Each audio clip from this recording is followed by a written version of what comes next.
I hope you all have been doing so well, and welcome to Vlogmas Day 5. Today we are going to be trying out a couple Christmas cookie recipes together. I really do like baking, but I wouldn't say I'm like the best baker. I know how to follow steps really well, so that kind of is to my advantage. I'm hoping that today we will be successful, because if these cookies end up turning out good, I feel like I could go gift them to some of my friends and neighbors. So I found 2 cookie recipes that I really wanted to try. I'm going to link both of the recipes down in the description, so in case you want to try it out, you can. I was gonna say maybe like wait till the end to see if they actually like turn out good to try them, but up to you. So the first recipe is a Christmas lofthouse cookie. So if you guys know, those lofthouse cookies are those like really like not exactly sugar cookies, they're like cake cookies with like the frosting and sprinkles that you find in all the grocery stores, but the ones in the grocery store have so many bad ingredients. So I found a dupe recipe that actually is like a lot cleaner. I know this is so bad, but I really like love the taste of those cookies, so I feel like if I'm able to successfully recreate it today, then that's amazing. And then the second cookies that we're going to be attempting are Italian Christmas cookies. I picked this one because it doesn't seem too difficult, hoping that if I messed up on the Lofthouse ones, the Italian Christmas cookies could be good. So with all that being said, I feel like we need to start on prepping both of the doughs because I know they both have to like sit in the fridge for a little bit before we cook them. Let's start with the Italian cookies because I know those ones have to sit in the fridge for longer. Let's start baking. Okay, I feel like I can't really show exactly what I'm doing because this is my setup and I feel like this is the best that I can do. But we have all the ingredients out here and let's try mixing maybe up here so we can see a little bit of what's going into the bowl. The struggles of trying to film in your kitchen. So the Italian Christmas cookies, let's start with the dry ingredients first. I feel like that's easy. We need 2.5 cups. That's a lot. 2.25 cups of all-purpose flour. Even though we do have a mixer, I feel like I really enjoy hand mixing all of like my baked goods that I usually make. I'm thinking maybe for the frostings I'll use the mixer, but okay. Flour, check. 2 teaspoons of baking powder. Half a teaspoon of salt. That's about right. That's pretty much it for the dry ingredients. So easy. Now we're gonna move on over to the wet ingredients. 3 large eggs at room temperature. I try to let them sit, so hopefully this is warm enough. Are you guys good at cracking eggs? Because sometimes I am, and sometimes I am definitely not. Wow, these are coming out pretty good. Let's mix up our eggs.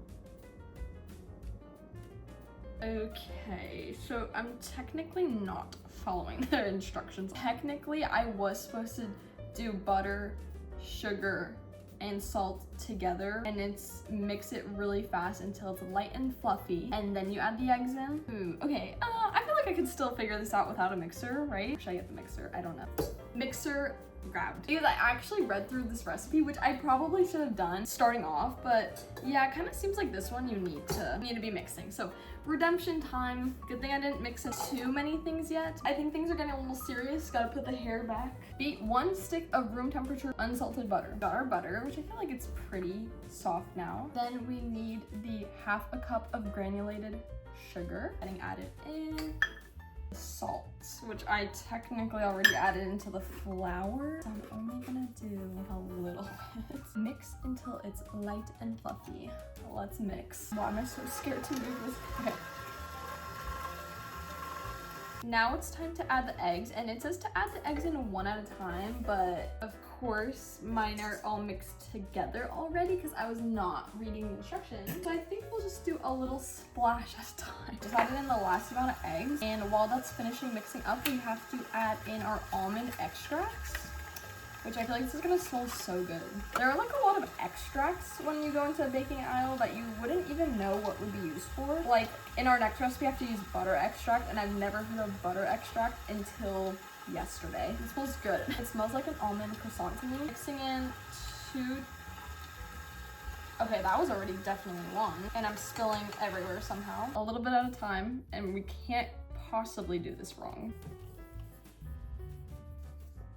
Okay, and here's how the dough is looking. I feel like it's pretty good. The eggs definitely made it very yellow, which I feel like is gonna be a cute color when it bakes. I don't think I have the physical strength to mix this anymore. So this one has to sit in the fridge for an hour. While this one is chilling in the fridge, let's go start on the Lofthouse cookies. First step is to add your butter and powdered sugar. So technically this recipe says margarine, but when I looked it up, they said you could do a 1-to-1 ratio for margarine and butter. And I feel like, I don't know about margarine, it just kind of sounds like a little, you know what I mean? So I'm gonna do butter. Hopefully this is not the downfall of this recipe by using butter instead, but I mean, it should be fine. 1 cup of softened butter, 1.25 cups. I feel like you have to do that over the sink because powdered sugar goes everywhere. How's it making that sound? Next, we have to add in the egg, vanilla extract, and butter extract. I actually found a butter vanilla extract. It kind of works out because I didn't really have vanilla extract at home. Ooh, okay, wait, that actually smells really good. Okay, let's try not to spill this as bad as I did with the almond extract. That is definitely a different texture than I was expecting. Because I technically don't have vanilla extract, I'm gonna do this vanilla bourbon paste from Trader Joe's. Maybe just like a little pinch. And the last 2 steps are to add cake flour and baking powder. Something else I've never heard about before is cake flour. And that makes so much sense for like a Lofthouse type of cookie that they don't use regular flour. We need 2.5 cups of this. And then 1 teaspoon of baking powder. She is all done. I did take a little snip of it, and it actually does taste like a Lofthouse cookie, which is kind of crazy. It's almost like that's what it's supposed to taste like, but I was actually pleasantly surprised. I don't want to overmix this too much, so I think this is done. She is also gonna go chill in the fridge for a little bit, so then we'll be back to make the cookies. This is only gonna take a second for you, but it might be a little bit longer for me. Okay, it's been a little bit more than an hour. I did actually have some work to do, so I let them chill a little longer than maybe they should have. I think that's like fine though. I think it's better for a dough to chill more than like not be chilled enough. This is our Lofthouse cookie dough. I'm gonna cook one at a time because I just don't have enough room in the oven to do both. It smells amazing. So now the recipe says to scoop the dough into 3 tablespoon portions and roll into a smooth ball and then gently flatten the ball until it looks like a hockey puck. Parchment paper. I'm gonna try to fit all of them onto one tray, but I guess we'll see as we go. 3 tablespoons kind of seems like a lot, so 1 tablespoon. So like that, and then make it into a little hockey puck. How flat do you think we should make these? That sounds good. We'll see. And now roll the montage of me prepping all of these.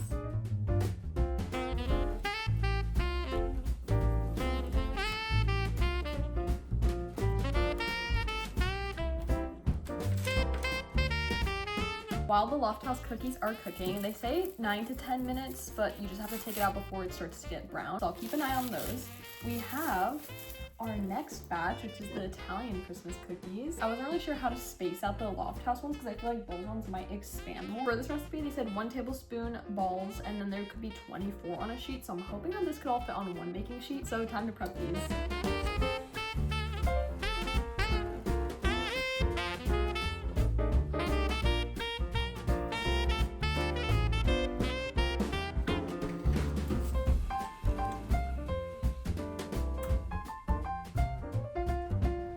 Okay, we are almost done baking these cookies. As you guys can see, they're just chilling over there on the counter. The only thing that I would do next time for sure is, especially if you're like me and you have like an electric oven, the 2 trays did not bake the same for the Lofthouse cookies. So one is like perfect bottom and then one's like slightly burnt. So I'm hoping it still tastes fine with like a little bit of a brown crust. Besides that, the Italian cookies came out really good because I put them on the higher rack, so a little further away from the bottom. And I felt like those cook all the way through and then don't burn the bottom, which is like good to know for the future. Now it's time to make both of the frostings. I think we're gonna start with the Lofthouse one just because I have all the ingredients out already. What we're gonna do is we're gonna first start by creaming the butter. Again, it says margarine, but I'm just using a 1/4 cup of butter.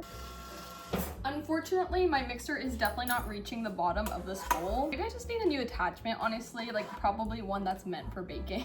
Okay, well that'll be fixed in a second once we add in the sugar and the milk. So then you're gonna rotate between 1/2 cup of sugar and then a splash of heavy whipping cream until you reach 1.5 cups of powdered sugar. Easy enough, right? Easy.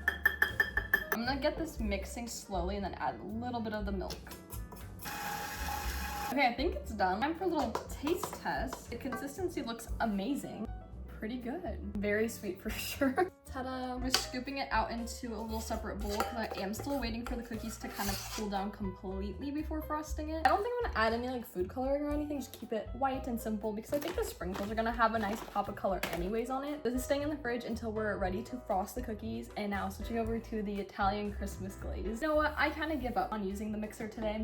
I seriously think it would have been faster and easier for me just to hand whisk everything. So that's what we're doing with this glaze. Into this little bowl, we're gonna do a 1.3 cups of powdered sugar, 3 tablespoons of milk. It says any milk of choice. So should I use the heavy whipping cream again? Maybe. It's gonna explode. You guys don't even want to see what this counter looks like right now with all this powdered sugar. That was a little bit more than 3 tablespoons. I'm gonna start by whisking this together, and then we're gonna add the extract and salt.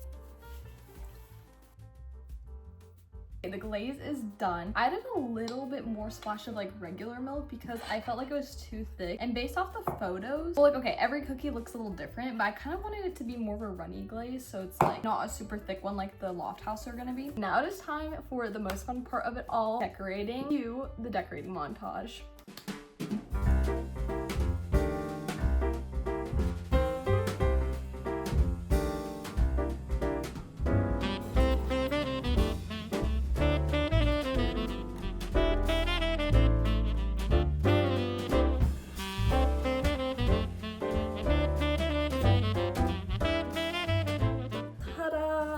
Officially done baking Christmas cookies this year, which is crazy that I actually ended up doing 2 different recipes. Even though this one looks like a mini version of the first one, I feel like they're gonna taste very different. And I feel like after all of this hard work of baking together, we have to do a taste test, of course. I'm definitely gonna start with this Lofthouse cookie one just to see. This is a little close-up of how she looks with all the sprinkles. I feel like it looks so cute, and it actually kind of looks like a Lofthouse cookie, which is like, you know, the goal of this. Cheers.